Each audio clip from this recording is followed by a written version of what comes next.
I was on the roof when the water was peaking, and I saw lots of tanks, propane tanks, fuel oil tanks, trailers.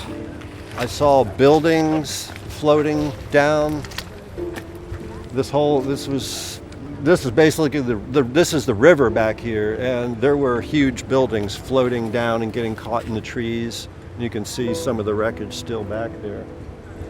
Like buildings be floating down and crashing into power lines, and the poles would topple over, and the wires would catch on the debris, and they would snap, and it was dramatic.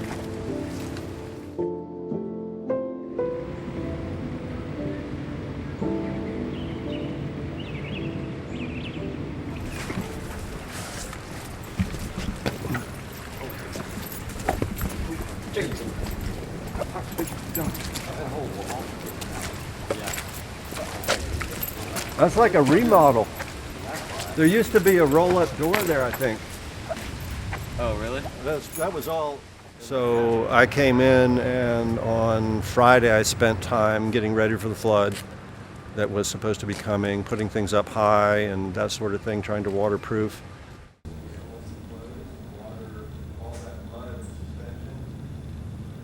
I woke up in the morning Saturday and water was coming in, only a couple of inches when it started, but then it kept coming and coming and coming. I put things up higher and higher and higher, thinking it's no way it's going to go higher than 4 feet, because that was the world record. And it kept coming, and when it was like 6 feet, I got concerned and knew it was time to bail. So I had to. I had windows at the top here. I couldn't go out the main door, the main roll-up door, because I knew that I would, if I could even open it. I probably couldn't open it, but if I could, then I would be in some dangerous water. So I had to pull bars off one of those windows. All of them were too secure, but the last one, I was able to pull the nuts out by hand and pull the bars out and get out the window and get on the roof and wave for help.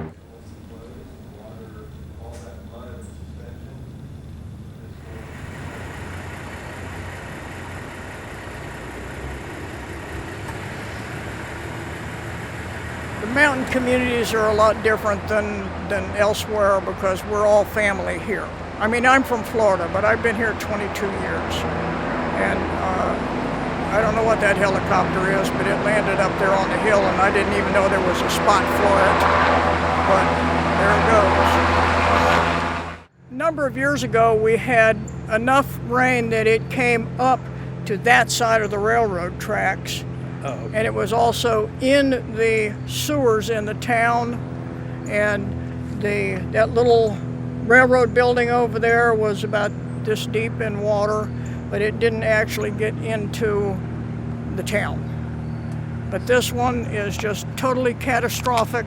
Yeah. And Spruce Pine, I don't think we lost that many people, but the Pensacola, North Carolina community, we know of 2 people that got out.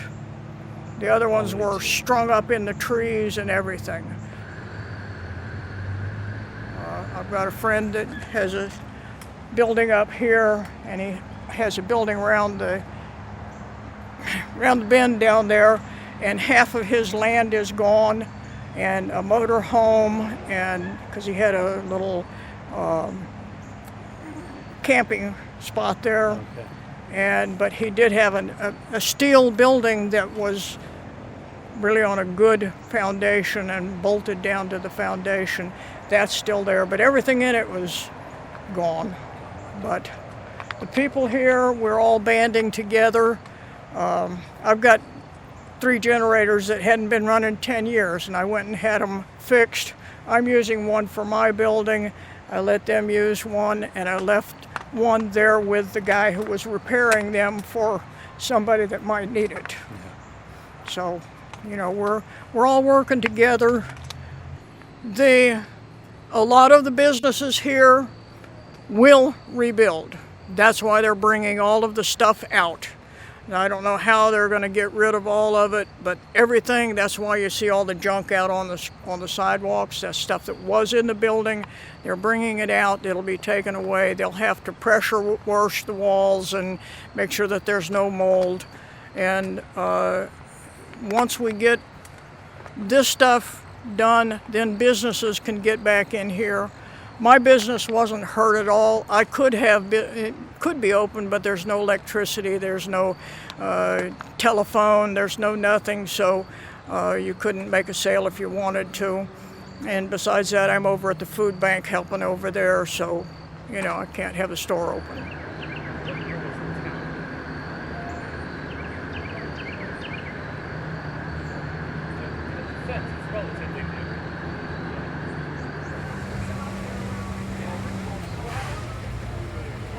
This past summer, I was in the river paddleboarding and tubing and having a fun time. Next summer, I'm going to be in the river hauling stuff out. You know, I'm going to be working. It's going to take us years to clean up from this because so many homes were washed away. So many homes and so many people were washed away. So we are going to be in this process for a very long time. The immediate need has been to make sure people have food. If they don't, we don't need cash. We don't want their money. We don't want a credit card. We just want them to have what they need. And that's what my operation is about. So I live here. I've been in Yancey County for 15 years.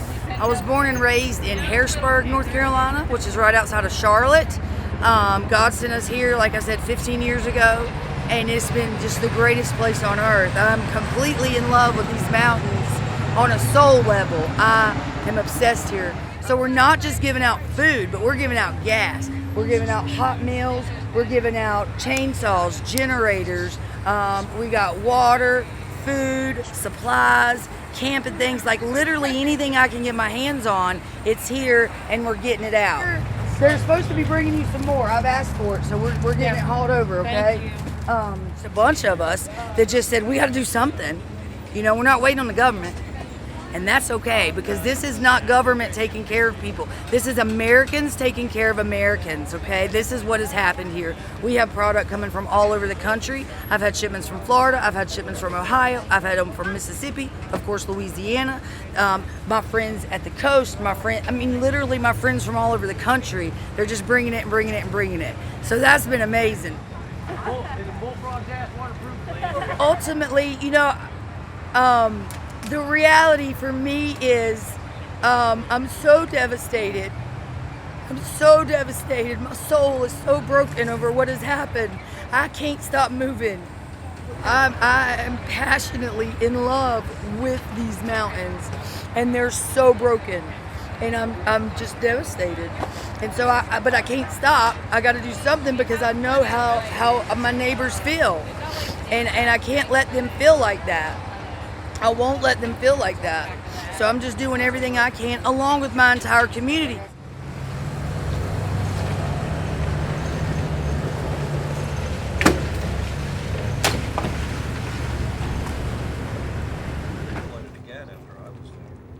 It's been a couple of days just to adjust to the magnitude of what has happened and the extent of the loss. I'm overwhelmed thinking about starting back up again, and also I've been feeling a sense of freedom after basically losing everything. A sense of like I'm finally free. I can do whatever I want and start whatever I want, go wherever I want without having any attachments. So that's the upside.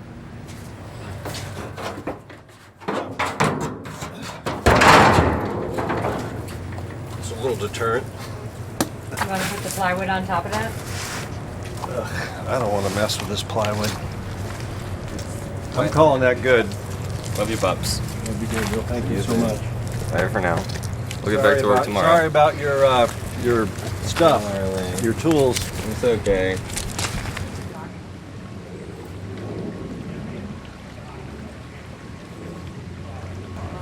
There's just so much stuff that has been damaged, and the plants will regrow. And I've got hibiscus out in front of my store, and they have blooms on them. And, you know, of course, they got all kinds of dust and dirt and everything on them too, but they're blooming. So we're still here. Sign.